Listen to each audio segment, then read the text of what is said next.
কিশোরগঞ্জের ভৈরবে প্রতিবেশীর ওয়ার্ড্রোবে মিলল ৩ বছর বয়সী নিখোঁজ শিশুর মরদেহ। এ ঘটনায় বাসার ভাড়াটিয়াকে গ্রেপ্তার করেছে পুলিশ। ৩১ ডিসেম্বর সকালে শহরের পঞ্চবটি এলাকার বলাকা স্কুলের পেছনে দিন মোহাম্মদের বাসায় লোমহর্ষক এই ঘটনাটি ঘটে। পুলিশের হাতে গ্রেপ্তার ৩৮ বছর বয়সী হাসান মিয়া, ব্রাহ্মণবাড়িয়ার আশুগঞ্জ এলাকার মৃত এরশাদ মিয়ার ছেলে।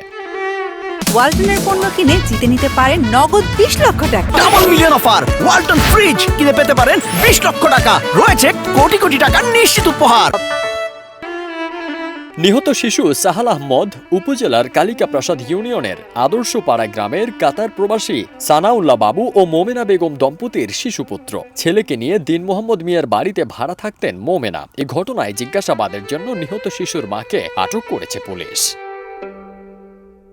নিহত শিশুর মা জানান, ৩০ ডিসেম্বর সন্ধ্যায় বিদ্যুৎ চলে গেলে নিখোঁজ হয় তার শিশু সন্তান। কোথাও খুঁজে না পেয়ে রাতে থানায় একটি জিডি করলে পরদিন ভৈরব থানার ওসির অভিযানে বেরিয়ে আসে চাঞ্চল্যকর আলামত। সেই আলামতের লেজ ধরে প্রতিবেশী ভাড়াটিয়ার ঘরের তালা ভেঙে মুখে স্কচটেপ পেঁচানো অবস্থায় ওয়ার্ড্রোবের ভিতর থেকে উদ্ধার করা হয় সেই নিখোঁজ শিশুর মরদেহ। কিন্তু ইলার গোটা তালা মারা, ইলা পুলিশ আসার সাথে সাথে ইলা বাড়িয়ে গেছে। পরে তালা ভাঙা দেয় জুতা বলো বাচ্চারা যে নিচে জুতা দুই সাইডে পরাই। পরে পুলিশে বলতেছে তেলে মনে আছে খাটটার টিচারে কানা প্রথম অর্ডু ফুলছে কানা করে দ্বিতীয় অর্ডু মধ্যে দেয় এর লাশটা যাইটা করে পরে অর্ডু সুদা থানার মধ্যে নিয়ে গেছে।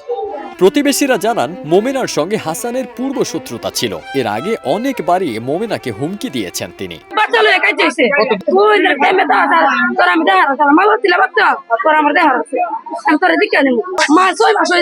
ভৈরব থানার ওসি মোহাম্মদ শাহিন মিয়া জানান, শিশু নিখোঁজের অভিযোগ পেয়ে ঘটনাস্থলে গিয়ে আলামতের ভিত্তিতে প্রতিবেশী ভাড়াটিয়ার ঘরের তালা ভাঙা হয়। পরে তল্লাশি চালিয়ে তার ওয়ার্ড্রোব থেকে নিখোঁজ শিশু সাহালের মরদেহ উদ্ধার করি। প্রাথমিক জিজ্ঞাসাবাদে হাসান শিশুটিকে শ্বাসরোধে হত্যার কথা স্বীকার করেছে। পারিবারিক অভিযোগের ভিত্তিতে আইনানুগ ব্যবস্থা নেবে পুলিশ।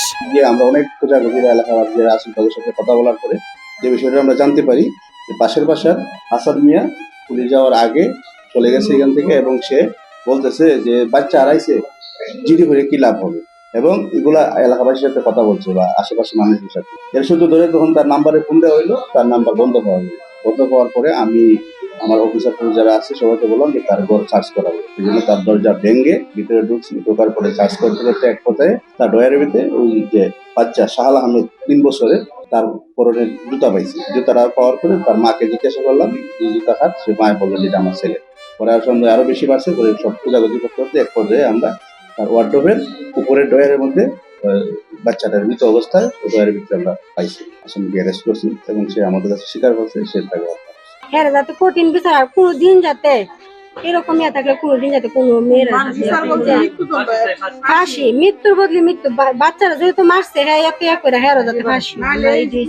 আমরা চাই তার ফাঁসি হোক। ফারদিন সানি, দেশ রূপান্তর।